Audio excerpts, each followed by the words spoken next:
Hello, everybody. Welcome to a new year of All Knicked Up. We're back. We're back. Even though times are rough right now, we are back because that's what we do. We come here, we talk about the good, we talk about the bad. That's what we're trying to do. But I do want to wish everyone out there Happy New Year. I hope you all had a great holiday season and had a joyous New Year outside of the Knicks because when last we spoke, it was coming off. We were coming off a good note, and everything has been downhill since then. So let me bring Ty in. Just me and Ty today. Joe is actually under the weather. He has the flu.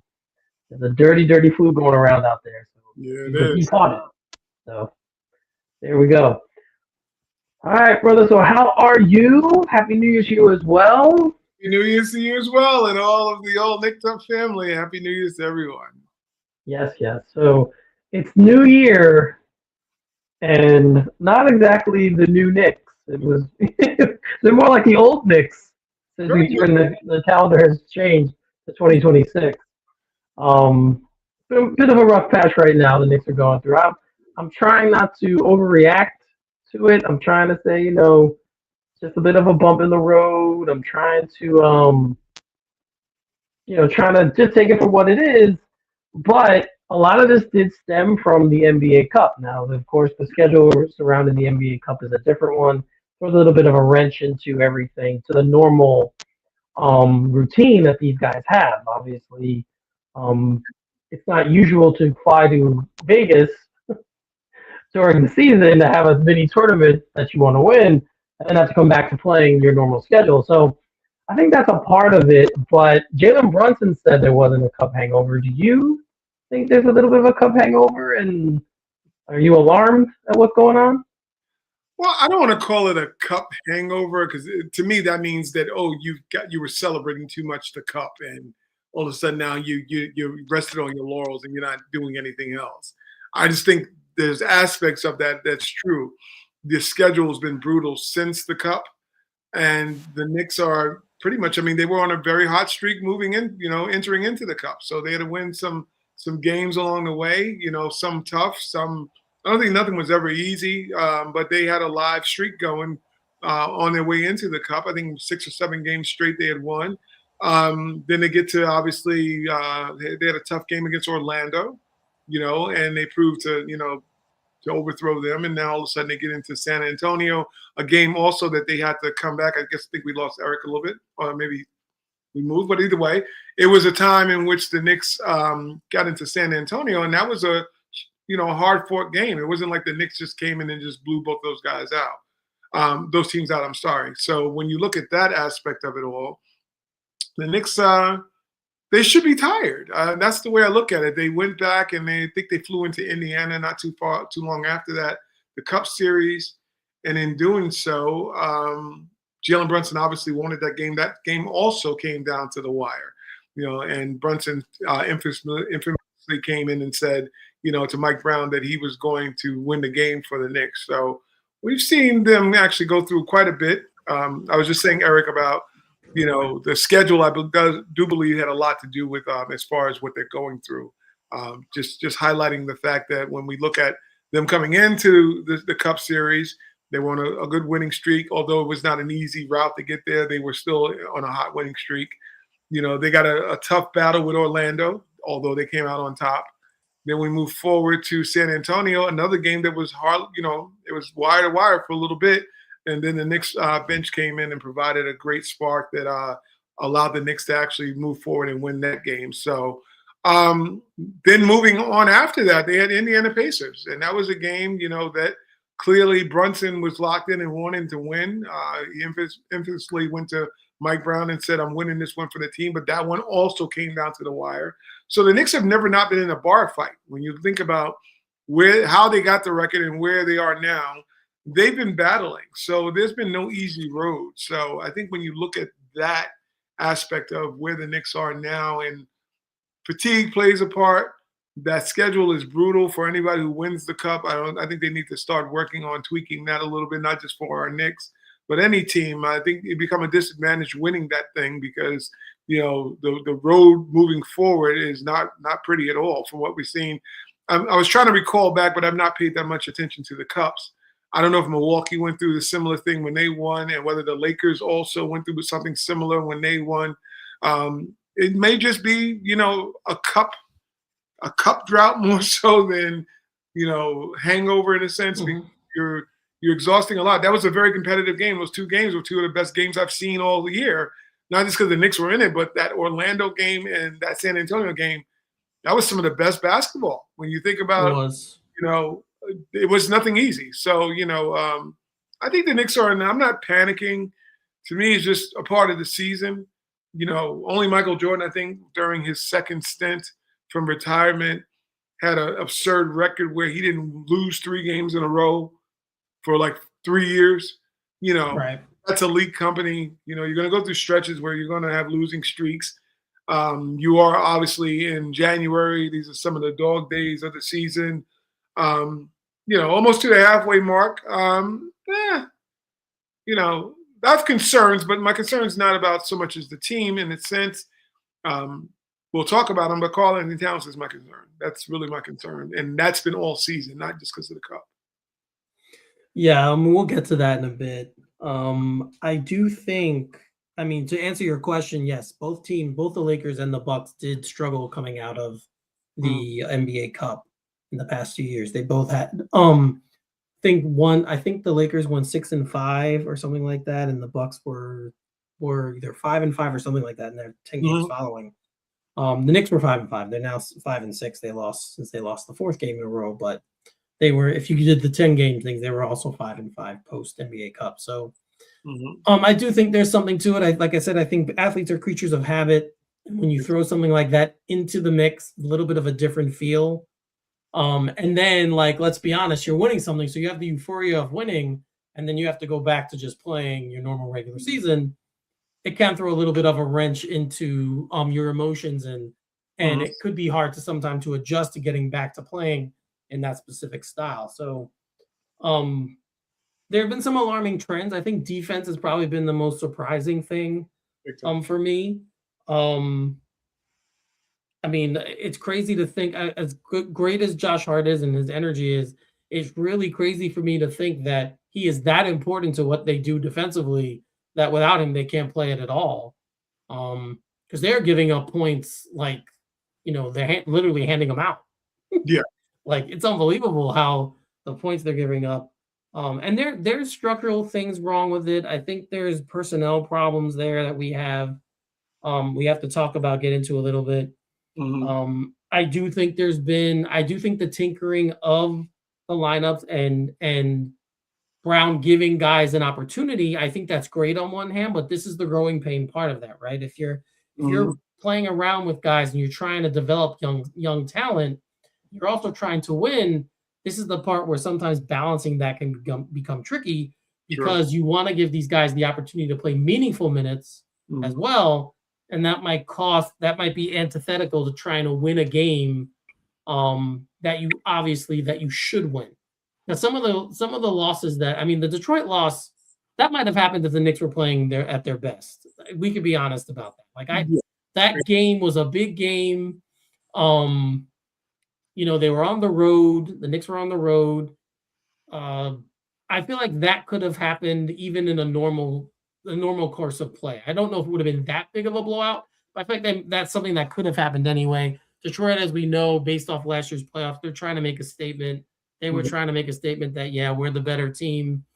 I mean, they did. They made that statement. Right now, they are the better team. I'm not going to sit here and argue against that. You are what your record says you are. They are Mhm. the better team. So that could have happened. But a couple of the other games, it was just really alarming how the Knicks came out, a little bit of a lack of energy to start games. And there's some trends that we've seen. So the first trend I want to talk about, we'll get to Towns later because there's a couple things with him. But the first thing I want to talk about is Brunson. Um, Now I like to be even keeled about everyone. I like to, as great as he's been, I feel like there's nobody who's beyond our criticism. If Right. someone doesn't play well, I'm going to call out and say they're not playing well. And he's putting up numbers, but to me, he's not playing well. And when I say that, I mean, and Ty, you and I are kind of in the same mind on this. We're old school when it comes to what we expect a point guard to do. Mm-hmm. right? We both agree the point guard's job first and foremost is to get the team going, get the players and the other ones involved, get the team off. Being the coach on the floor, we agree to that. Mm-hmm. And lately, to me, he's been looking more for his own offense.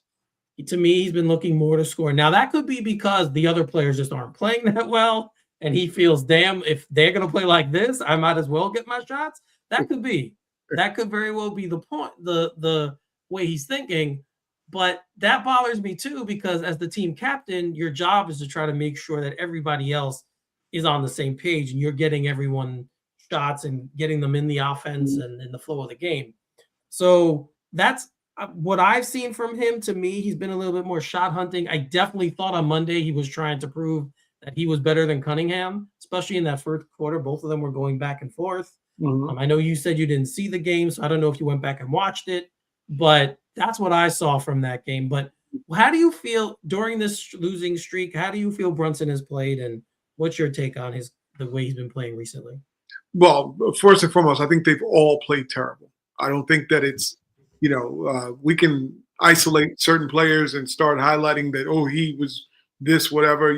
Obviously we know Towns has taken a lot of heat, from the media and from the fan base. But let's just run down the line of any of them, and we'll include Brunson in that. When you look at McCall, hasn't played the same. When we look at OG and Anunoby, his shooting has drastically fallen off. Then we get into Jalen, and I think we always say about creatures of habit. You brought that up earlier.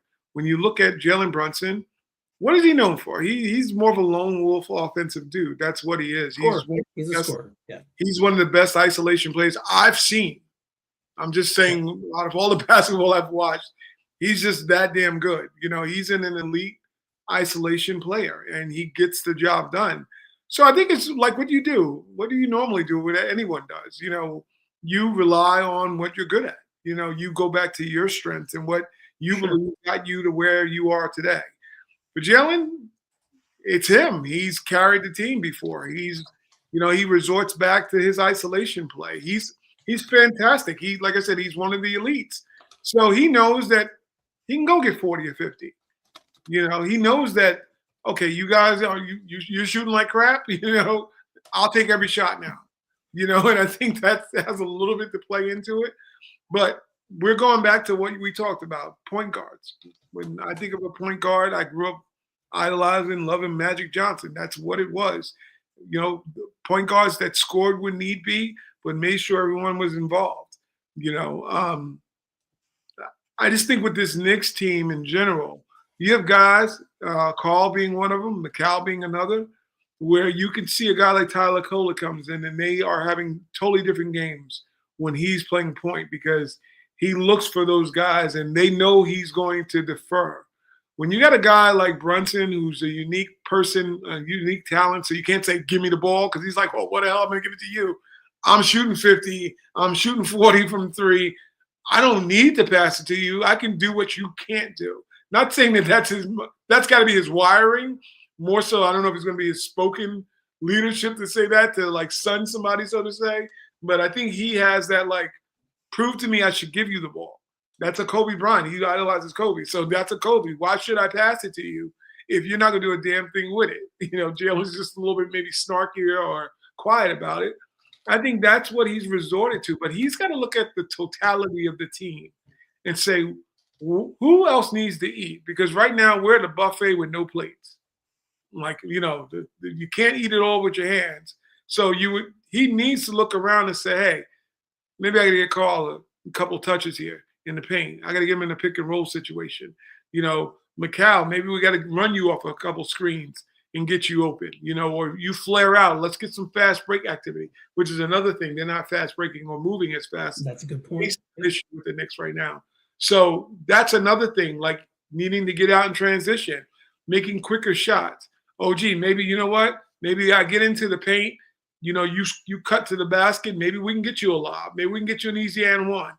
These are things that, as the leader, the floor general, which I always think Brunson's more like a floor sergeant than he is a general. That's just what it is. I think that's fair. You do a lot of those things, but he's more the sergeant. Like, oh, now he's the grunt. I'm going to take this on, and he's not thinking about the total picture of. I think he feels like, well, you need to do what you're supposed to do. Don't worry about what I'm doing. Somebody like Josh, it works hard. Works hard on the floor. He's not really looking for anything other than to being a glue guy to do all the dirty work. So he works perfectly next to Brunson. Whereas a guy like McCall and OG, they can't get their own shots like that. So Brunson needs to pump his brakes a little bit and become the leader of this team because, he is the captain, although I think it's just by default he's more of a captain. It's like Michael Jordan. When you ask people or the players talk about who was the captain of the team, it was Scottie Pippen because he found a way of actually getting all the players together and wanting to work together. So I think the same thing with Brunson. He needs to be a facilitator and say, I'm not spending this first quarter chasing Cade Cunningham's and about back and forth.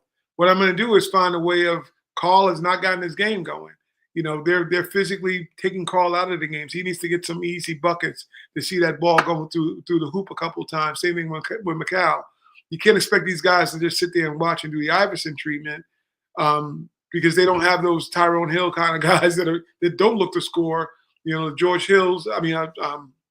What's his name? Not George Hill. George Hill might have been on that team, but those kind of guys are not on the Knicks. You have talented offensive players who, depending on how they're playing offensively, dictates how they defend also.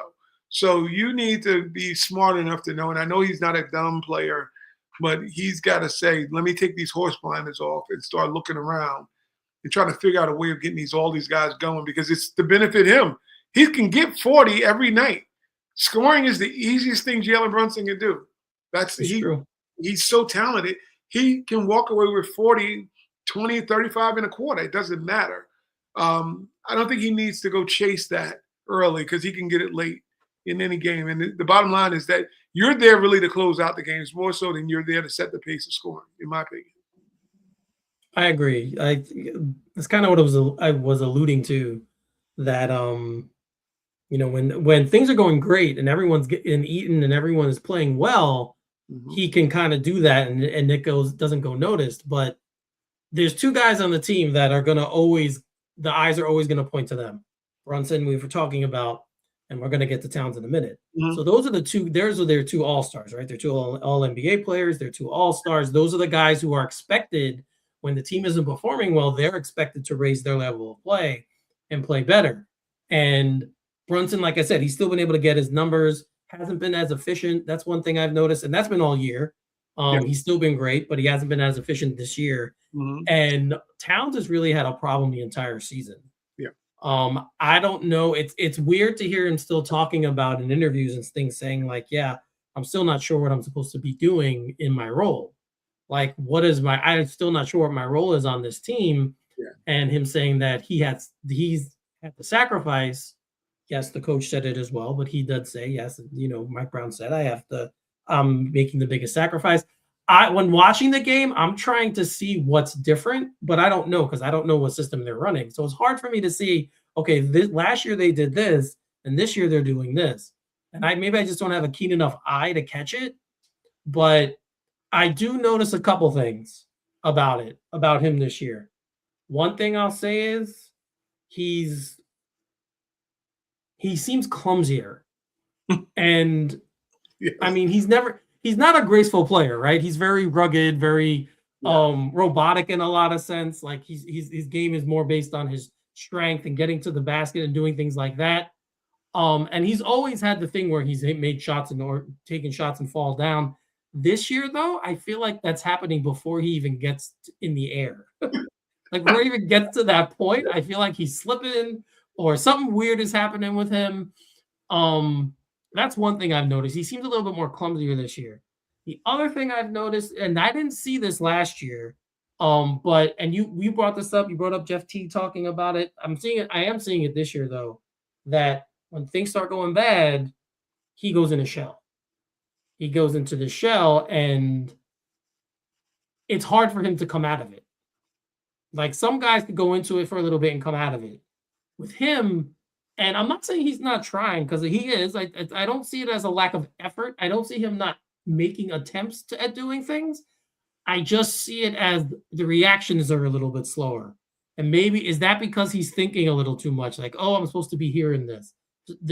I don't know. It's a very weird dynamic because we all know how great he can be when he's on. Like when he's on, there's only one guy I think better at the position, and that's Yes. Jokic. When Towns is on, he's right up there with anyone. But yeah, it's very strange to see because again, I didn't see this last year. I saw a different player last year, and I do think the uncertainty with the role and all of that is still weighing on his head. And I said to you, like I said it yesterday in the chat, I feel like he might have to be traded if they can't get here. They can't figure this out because I don't, as much of a fan of his as I am, and I think they can win with him. I mean, if they can't get at the maximum of his ability, which is on the offensive end, then what are you doing? There's no reason to keep him. So that's my take on it. But I know you have one as well, so go ahead.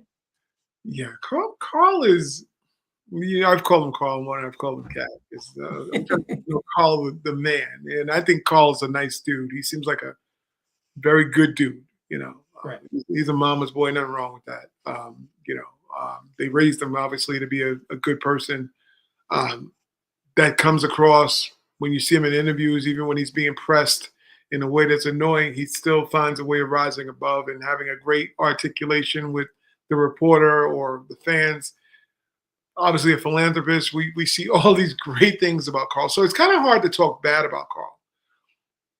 Then we get to this part. I was just thinking today, I was coming home and I was thinking about basketball. Anybody knows me. I don't have a life. I think about basketball pretty much more than anything outside of food. Needless to say, I was just thinking when I see that I missed the game clearly, as I said, as you mentioned. But when I was I was score watching on the phone. I was at my little nephew's basketball game at the time. His team was getting mollywopped also, so it was shout out to JJ, my little nephew. But I'm in there looking at the score. I'm like, well, I can't watch two arse whoopings in a row. So I'm sitting there looking at the score, and I kept saying, Carl Anthony Towns has 4 points. I'm like, four shots too. Yeah, right? 4 shots. I'm like, no, that's got to be wrong. So I'm in the gym with another father of a kid in there, and we're talking, and he's like, yeah, the Knicks are down by X amount of points. I'm like, all right. So I'm like, well, I might not just go home, but I kept zeroing in on Carl's points. I'm like, what the hell is this guy at 4 points? So I'm coming home today, and I was just thinking about like all the basketball I've watched, and my message to Carl would be, I'm gonna give a little history here with 1988. NBA Finals, Game 6. You had the one guy. This was the Lakers versus the Pistons, and I think back on what is probably one of the most infamous third quarters for Knicks fans. Your once president of basketball operations, aka Zeke, also known as Isaiah Thomas. For those that don't know him, don't go by the hate of Jordan memes that come out because he clearly doesn't like him. We're talking about Isaiah Thomas, the lethal basketball player and one of the smallest guys to ever play this game. And I bring that up because if you're familiar, if not, you young guys, go check it out on YouTube. It's Game 6, NBA Finals in LA. Isaiah Thomas crashes his ankle. That's the only way I can best say it. To the point where people liken it to be about the size of I think it was of a baseball. That's how big it blew up. Severe ankle injury. Smallest guy in the court. Very physical league back then. Even for the Lakers, if you don't believe it, just watch it. People got slammed to the ground. This is what basketball was about. And it was high scoring basketball with a lot of physicality. That's basically what would kind of describe the 80s basketball game. So needless to say, Isaiah turns his ankle to that point or has a severe sprain. You go and look, figure this guy's checked out. Why would they're over? Well, not according to this guy from south side of Chicago. That dude went on. And go check the highlights. If you think I'm lying. Amazing performance. Literally on one leg. Yeah. He scored 25 points. And he would not quit. He would not. I think if he could have cut his ankle off, he would have probably cut the damn ankle off to score another 35. He walked away, I think, with 43 points and 8 assists. This is on one bad damn leg. I'm sure the other leg was probably worn out from playing. So we're talking about he probably didn't have two good legs to begin with, let alone the one with a softball on the end of it. He didn't quit. So when I go back to, and why a lot of us old heads have a problem looking at today's modern game and being favorable towards it, it's like this dude did that on one leg. When you see a guy like Carl, and that's what I'm talking to Carl the man, you can't get 4 points. You just can't. You're 7 foot gargantuan Bigfoot. You're one of the biggest dudes. If you don't believe Carl Towns is big, just watch him when he walks in the room and some of the video footage. This is a big damn man. What you can't allow is that the Pistons or any team in the league believe they can hold you to 4 damn points. And what, single rebounds was it also? Worst game I've ever seen him play by far. You just, even if you got to go and choke Brunson for the ball, you're like, dude, you got to get me, I got to go to work. I need to go to work. And knowing what Isaiah and plenty of other guys, Kevin McHale played on a broke foot in the finals. I mean, literally, this is documented stuff. If you don't believe it, go research it. You've seen guys play with basically one of their limbs jeopardized and score and continue to fight. You can't be in the Detroit Pistons and allowing a guy like Isaiah Stewart, who we know is already a whole beast. He's a whole damn beast to begin with. And you got Jalen Duren coming, another physical beast. To have them believe they can actually check you into 4 points and make you tap, because that's what it sounds like and seems like, is that you tapped in the game when one of the smallest dudes in the league scored 25 points on one leg. So that's my message to Carl. It's like, it's about manning up. And if Jalen Brunson don't give you the ball, you need to go right to him directly and says, give me the damn ball. Or when you get it, never give it back to him.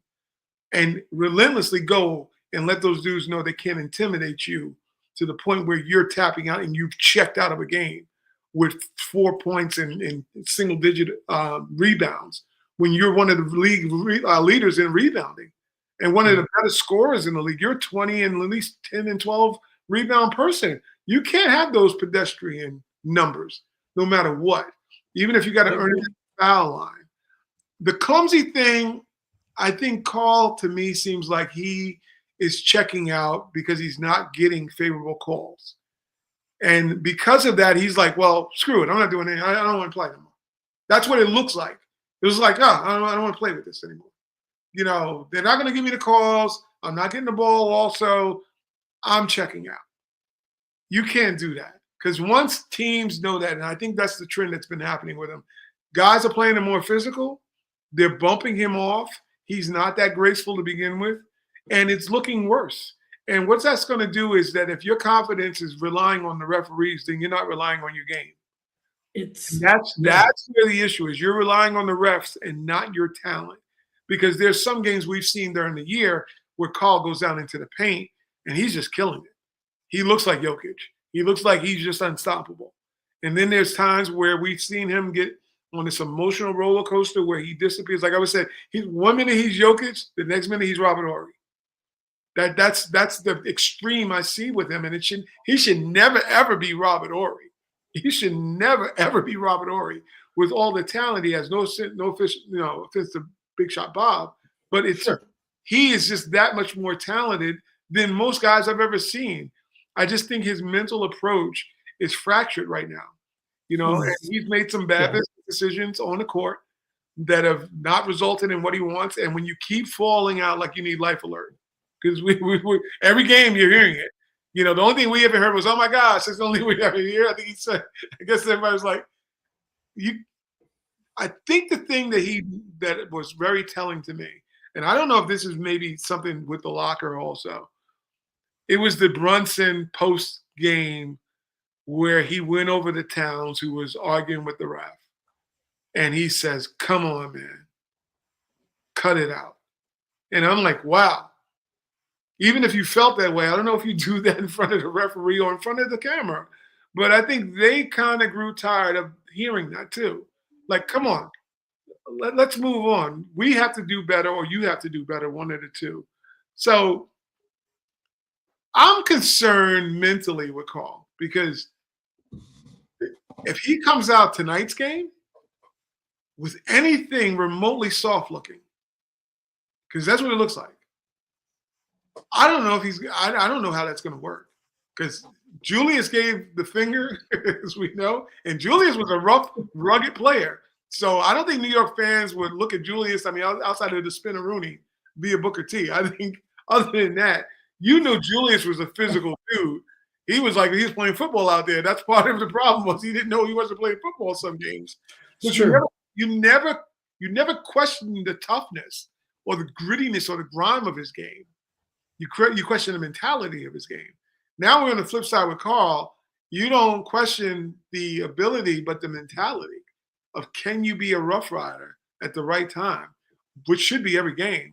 But you have the biggest advantage. You know, I've said this to you, Eric, a million times. Carl, no matter how great Brunson is, Carl Towns always has the greatest advantage on the floor of anybody in the league. He has the greatest advantage. You can stretch, you can post.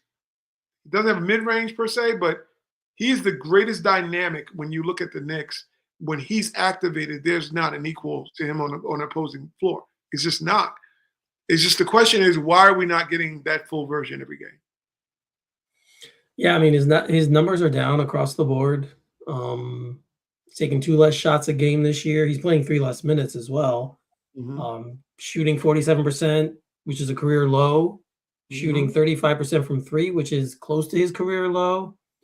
I mean, there's something definitely going on there. I do wonder if some of it is physical. I mean, we've been hearing about his calf all year since preseason.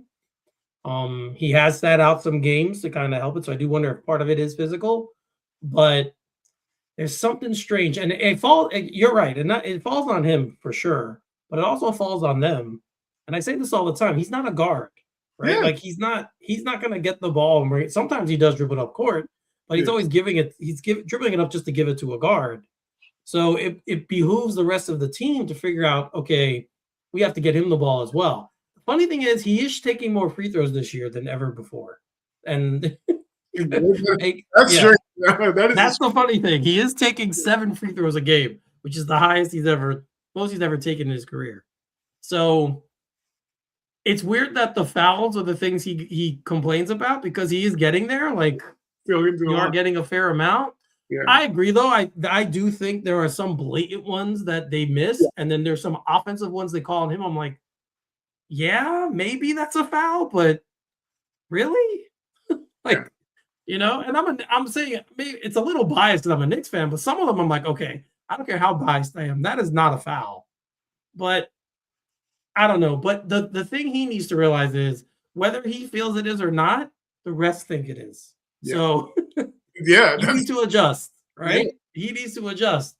But to your point, when he's like, and I said before, when he's on, he's pretty much unstoppable. He's a 3-level scorer. Like there's no area where he doesn't excel. So he has to remember that. And it's a bunch of things. The role definitely plays in the back of his mind because he's probably thinking more than he should. Yeah. Like, should I shoot now? Am I being asked to shoot? Is this something I'm supposed to? Should I be more aggressive? Is this a dribble handoff play? Like, there's things you can tell that aren't coming natural right now. Yeah, and then right. And then I feel like he gets to a point where he looks at the shot clock and like, crap, I got to do something. And that's when he makes his move. But you're 100% correct. There is no world where he should only be taking 4 shots in a basketball game. No world. No world. Where that is acceptable. So I'm hoping, like, there was a lot of talk about it in the media the last few days. They talked about it. Brunson talked about it. Towns talked about it. So now I'm really interested to see what's going to happen tonight. I'm really interested to see how this game is going to play out because, to your point, if he doesn't come out and be aggressive and just play and, you know, be the force that he can be, it's just going to ramp it up. Everything is going to get ramped up yet again. And the more questions are going to come. But I want to defend him in this way, too. Tonight's game, Yeah, I think he definitely needs to show he got more bite than bark. But what he also it also falls on Jalen Brunson, Yeah. and it falls on the entire team to say you need this guy to win a title. So you won't win without him unless you trade for someone who can help you. Right now, this is the guy who, like I said, he has the greatest advantage on the floor on mostly any night. So it behooves the Knicks, the players, because it won't be Mikal Bridges, it won't be OG Anunoby. When you think about the dynamic talent that's on this team, that will be the difference between you winning a title or getting to the title. It's going to fall on more Carl Anthony Towns than it will Brunson, because we know what Brunson is. We already know. And this is not no knock against Towns. We know what Carl can be. We already know Brunson in the playoffs. This dude, he ramps it up. He's lit from start. You don't got to wonder what he's going to bring. The question mark was, even when Julius was here, does he have the second guy? I believe Carl can be the second guy. I mean, he's too damn talented not to be the second guy. He just mentally needs to be focused like Brunson and say, every night, I'm coming out to kill. And I think that's what we're not seeing enough from Carl. And if the team knows that he's a little bit of an aloof or whatever the story is, someone, including Mike Brown, needs to say, hey, you know what? Let's go to him 10 times. Let's just keep feeding him. You got to wake him up, because if he's not woke, you're going to be snoozing in the second round or the third round, and you're not winning. You're not getting to your goal without him, being that what's invested in his team. OG Anunoby, I think, has played over his head a lot offensively. Great for him. I don't think you're going to be seeing in the finals that, the Knicks, OG Anunoby is on a streak of 40-point games every night. No, you're not. But Karl Anthony Towns, you can easily say every night he might get you 35 to 40 points in a playoff series, and you can ride him when it gets ugly. So Mikal Bridges, not that mentality, not wired to keep scoring. Brunson and Towns are going to be the reasons you win or lose a title. So when Towns is checked out, somebody's got to check his ass in. So I'm going to say Brunson is the leader of this team. Mike Brown's the head coach, clearly. Those dudes or an assistant needs to say, hey, feed that dude the next 10 times down the floor, or get into the fourth quarter. Let's try to get him some easy buckets and get him going. Brunson's going to get 30. I'm telling you, any night. It won't matter. He doesn't need somebody on it. Yeah. He's already wired and started. So when you look at that aspect, Carl is the guy who needs he needs a jumper cable. Every night you need to come and give him cables. If you're Brunson, you go, let me feed you. I can get 25 in the fourth quarter if need be, if it's that tight. Whereas Towns, he can get you 15 and then say, hey, look, I'm going to go to the bodega. I might not be here by the third or fourth quarter. You got to keep him engaged. I know it shouldn't – you wouldn't think at this level you have to, but this game is more mental than it is talent at this level. So you've got to have him wired in a way that he feels comfortable and that he can help you win. Yeah, that's what I mean. When I watch the game, I'm trying to say, okay, what's different? What are they doing differently this year that they didn't do last year? That he's having these more that he's not sure what he needs to do, because that I don't know. I don't know what system they're running. I don't know the technical sets that they're calling. I do know that they want to play faster. I know that. That's one thing that they've constantly talked about. But yeah, I don't know. It's going to be interesting to see how this plays out. Because like I said, if it doesn't start getting better soon, then I think they're going to make a move with him before the trade deadline. That's just my opinion. But I don't think you're off with that either. Yeah. So last thing I want to talk about, and this is another thing, and I'm going to focus on the two guys that you already brought up when I talk about being the defense. Now, we've talked about this before, and so I'm going to bring it up again. Both Bridges and Anunoby were brought here for this. This was why they were brought here. Yeah. Everything else should be gravy, right? Everything else, whatever they give you offensively, should be gravy. This was the reason they both were brought here. And in the last, I want to say, 8 games maybe? The Knicks defense has been the worst I can recall from the Thibodeau this era, like this current era of this team, giving up over 120 points like every game. I feel like every game they're giving up 120 points. Now, they weren't doing that before, so what changed? Number one, that's what the first thing I want to know. Like, we could go back to all the things we said, the cup and the not having a practice time and all that stuff. Yeah. Josh Hart not being in the game, even though statistically, if you look at him, he's not that great a defensive player. Yeah. But whatever, maybe his energy is what's the difference. But you have two guys one guy was almost defensive player of the year. Another guy's been talked about it repeatedly. We know how good a defensive player OG Anunoby is. And the Knicks, the biggest weakness for me is their point of attack defense. These guys have been getting into the paint at will. Big time. Now, I know Brunson's not a good defender, so he's one of the reasons why. And yes, you have to mask that. What he gives you on offense more than makes up for the deficiencies on defense. So you have to mask that. So I'm looking at these two guys, and I know it's a team sport, and I get all that. But these two guys, you guys would say, like you and Joe say, they need to be Dobermans and being, hounding the guys in the perimeter, making sure they don't get in the paint, shutting them down, not letting them get to their safe spots. And I feel like both of them have fallen in love with the offensive side that the coach has been preaching, like faster pace. We want to score, get more shots up, get more threes up. Both these guys love to shoot the three. We know that. They love that shot. So I often wonder if they are caught up in that and trying to prove that they can be scorers in this league, and that's hurting the defense. What do you think it is? Because we've talked about this before, and I'm at a loss. I don't know what it is with them. I think you had your compass completely right. I was going to bring up the fact that I think what has happened with both of those guys is those guys are like, they pull out their Kobe Bryant little rookie card. They got signed when they was a kid. It's like, I want to be like Kobe. And literally, last season, I told you, I said, it was great seeing OG Anunoby be able to score, because I never thought he had that kind of bag. Well, I don't want to call it bag. He had a backpack. I knew he had a little backpack. I want to say he got a bag. He has a backpack, put it over his back. You got to go search around and get it out, so it's not accessible. His bag he doesn't have a bag, he has a backpack because it's not accessible all the time. Every once in a while, he goes in the bag, he pulls out something, he's like, oh, you got that. I didn't know you had that in your backpack. But part of the problem is that we talked about it last season, and it actually might have gotten worse this year, is that he believes he's an offensive player.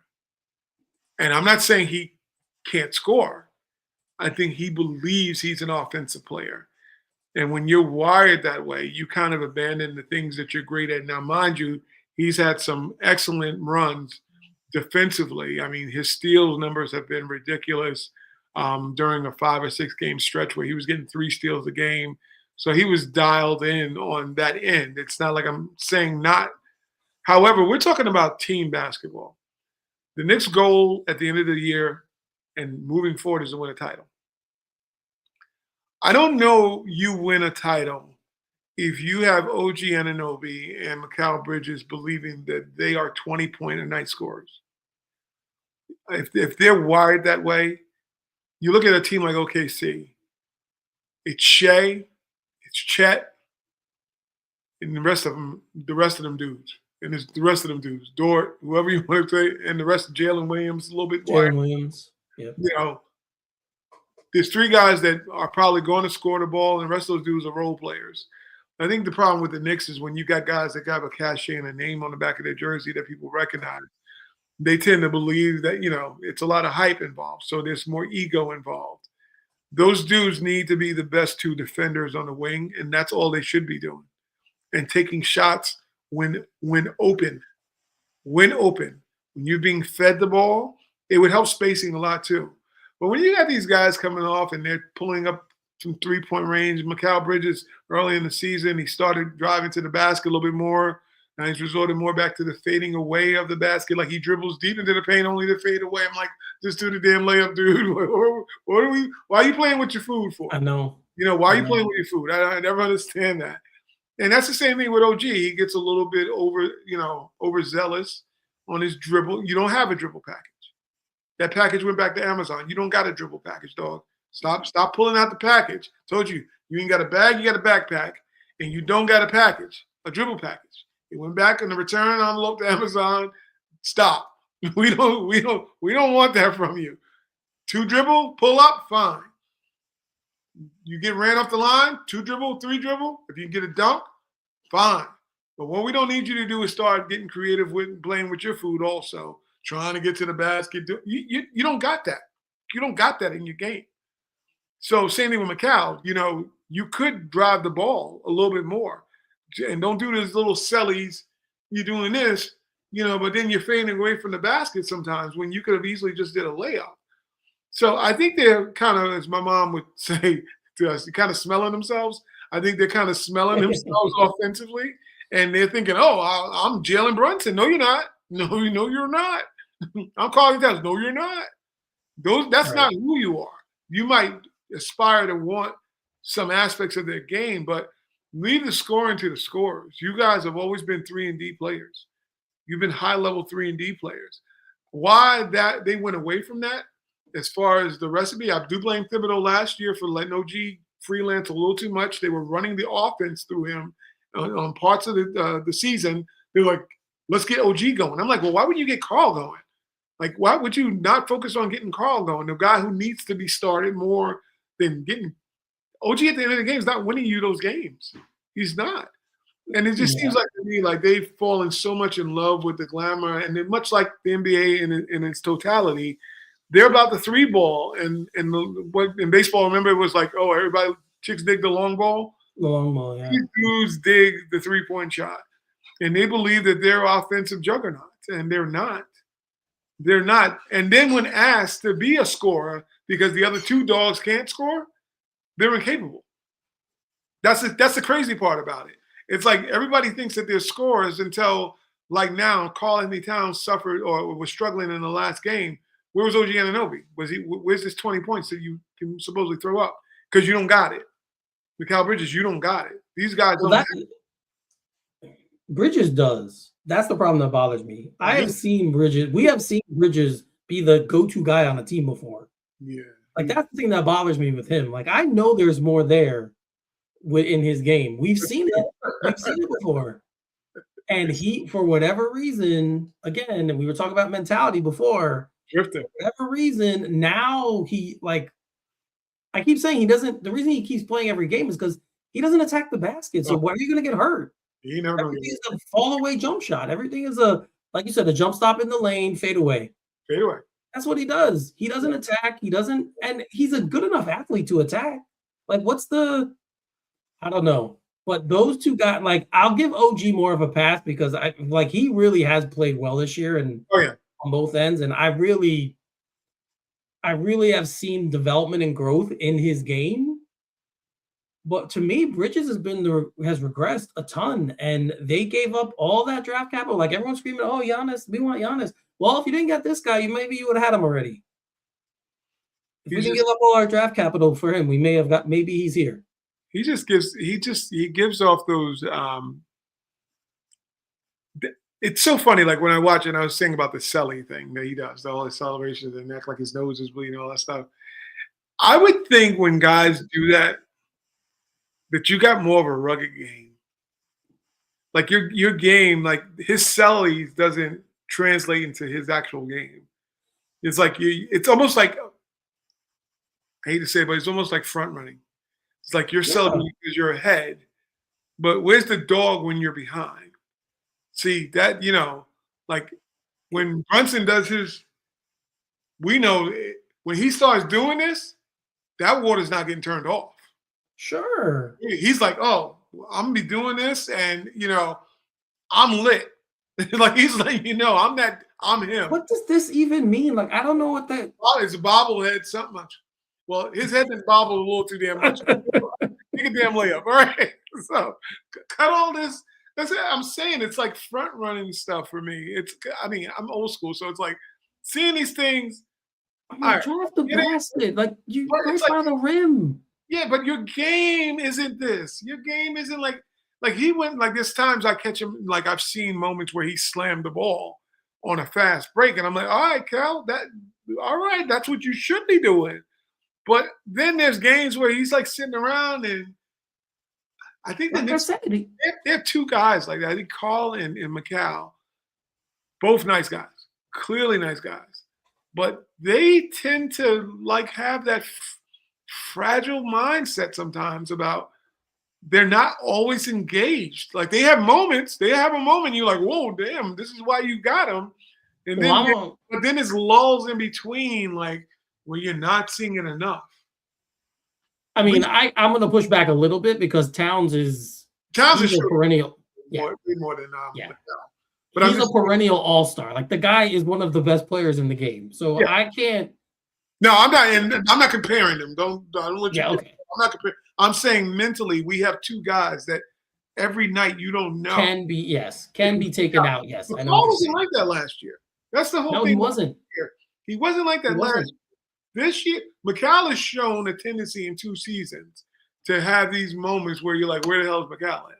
Where That's what I mean. There should never be a time in a game where he's not on either end of the floor where he's not showing up. Like there's not something there that he's doing that you're like, wow, Bridges is, that was, good defense there or nice make, or he's got enough of a game on offense to be impact. Like I'm watching now because the game's on. I'm watching now. I just picked my head up. He had a shot right across the lane and he passed it out. Like he had a shot there. It's a maddening thing to watch because we've seen the potential on when he was in the Nets. We've seen what he did in Phoenix. Now you got this guy here now, and I don't know if it's a confidence or not being sure of himself. I don't know. We see him light up in the playoffs, like in Boston. Like, well, damn, where did this dude come from? And it's like, but then you'll go like another 70-something games to the regular season. Like, well, where the hell is that? And especially what frustrates me when watching him sometimes is in games where the big two are struggling. And it's like, I'm expecting you because you have enough of a game that you could go get your shot. You have a better set of skills than OG to go get his own shot. So McCall, I'm like, well, dude, take him off the bounce. Go get 2. Because you could take him off the bounce. It's not you don't got to be fed the ball. You can if you're aggressive. You put a lot of pressure on the defense when McCall is putting pressure at the rim. If he's dribbling in and doing a pull up or trying to make a shot at the basket, not fading away, you put a lot of pressure on the defense that has to now cover and react for all those things. But he bails them out with the fadeaway. He bails them out with the 3-point shot. These are things like you're helping the team. You're not hurting the team. You're not hurting your opponents. You're helping your opponents because now they're like, oh, well, I can stay off of him. He's not going to do much. You should never not be aggressive. That's my theme to call to McCall. You should never not be as aggressive as Jalen Brunson or aggressive as Josh Hart or aggressive as Deuce McBride. Those dudes are coming out, or Tyler Kolek. They come out with aggression, ruthless aggression every time. Bridges needs a little Jordan Clarkson in him. Yeah, Clarkson don't care. He's shooting his mama. He don't care. He's shooting that thing. Seriously, like he needs a little bit of that. Yeah. When he has the ball, because like I said, they gave up a ton to get this guy, and when they made the trade, I remember saying, like, guys, there's no more moves. That's the move. This is the move. This was the last piece of the puzzle. He was. So I don't know what the issue is again, and I feel like this is going to be something we say his entire career here. We're going to be having these conversations like more with him than OG. I do wonder if OG's still a little banged up. I do think there might be something going on there with him physically. He's bound to be injured at some point during the season. Yep, but I mean, Bridges looks like a gazelle every game. He just looks like a clean, like he's running up and down the court, and he definitely gets his steps in. If he has a watch on and checks the steps, he definitely gets those in the game. He's a He fit. is a lot. Such a graceful player too. It's and I don't hear he's too skinny because you got a guy like Kevin Durant who will go throw it down on you. He will not. He doesn't hesitate. He has a toughness about him. And then maybe that's the thing. It's like, I mean, like I said, we're a little old heads. So sometimes when watching dudes not look like I don't want to say that they're scared because I wouldn't think he's scared, but you seem timid. I guess that's the best way. That's a better term for it. You're very timid in your game when, man, if you had an ounce of aggression, 2 ounces of aggression in your game, I don't think the Knicks are even losing too many games at all because that's what you're really missing is someone to relieve the pressure off of Jalen or when foul trouble, comes about route that this team can go in if, say, Jalen Brunson gets in foul trouble. Now all of a sudden you're like, you're asking Tyler to come in and be a scorer, which he's not a scorer. He can score, but he's a facilitator. So you would need him to find other dogs. Like, guys, okay, we're going to get you going. Be aggressive right now because I'm in the game and Jalen's not. But, Mikal will do that couple threes and we'll see a cut to the basket afterwards. I hate the three-point shot. That's one of the most disgusting. I hate that. I think it's ruined basketball. No offense to Steph Curry. He's just an anomaly, but that influenced a whole generation of everybody believing they can shoot. I like it as a part of the game. I don't like it as a philosophy in the game. That's what it is now. It's a philosophy. Like, when you have analysts talking about, well, they want to get a certain number of threes up per game. I like hearing that. I'm like, why don't you just want to score the most points you can, no matter how they come? No matter how. Whether they're threes or they're twos or whatever. And it's funny, Reggie Miller, one of the best three-point shooters we've ever seen, he always used to say, a two is just as good as a three. He would say that all the time. A two is just as good as a three. The thing that always pisses me off when you watch, and this in basketball concepts alone, there was nothing beautiful than a fast break that ended up at the rim.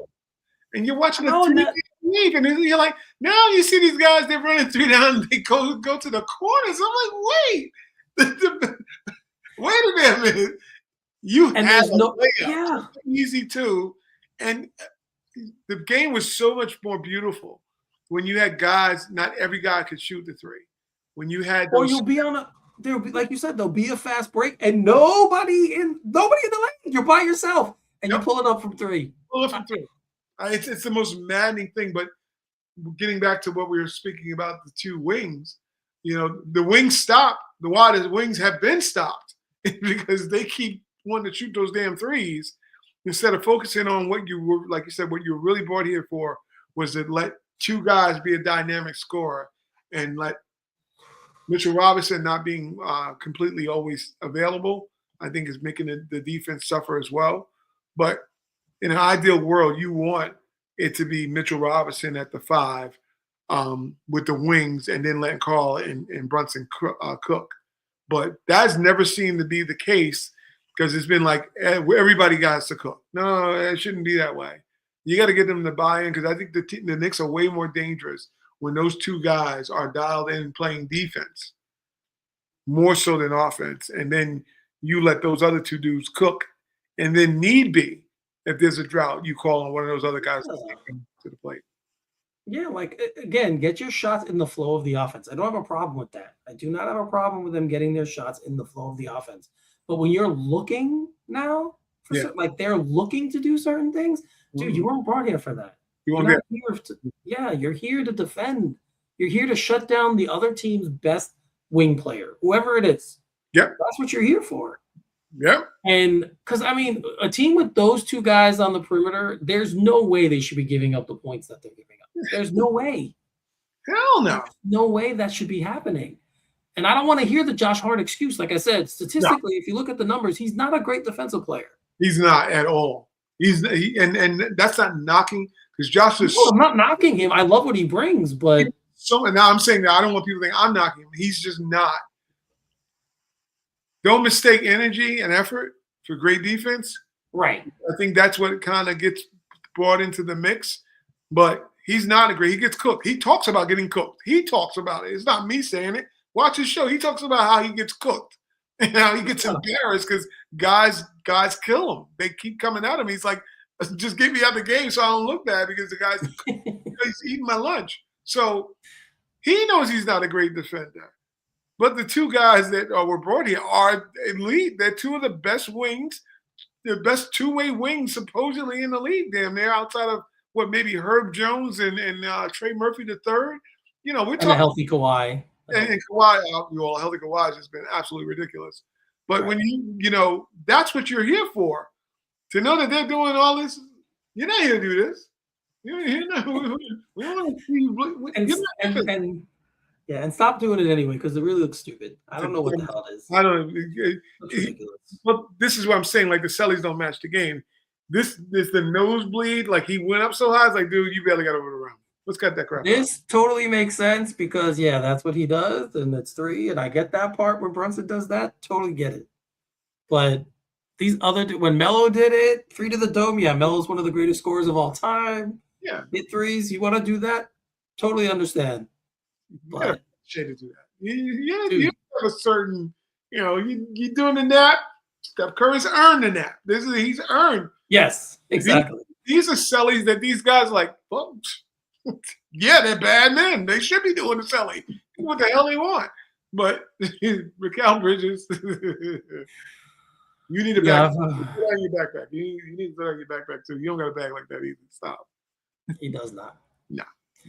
All right, well, so let's shut it down so we can go watch this game now. The Knicks are winning by 1 at the current moment, if I'm up to speed. So probably 23-22.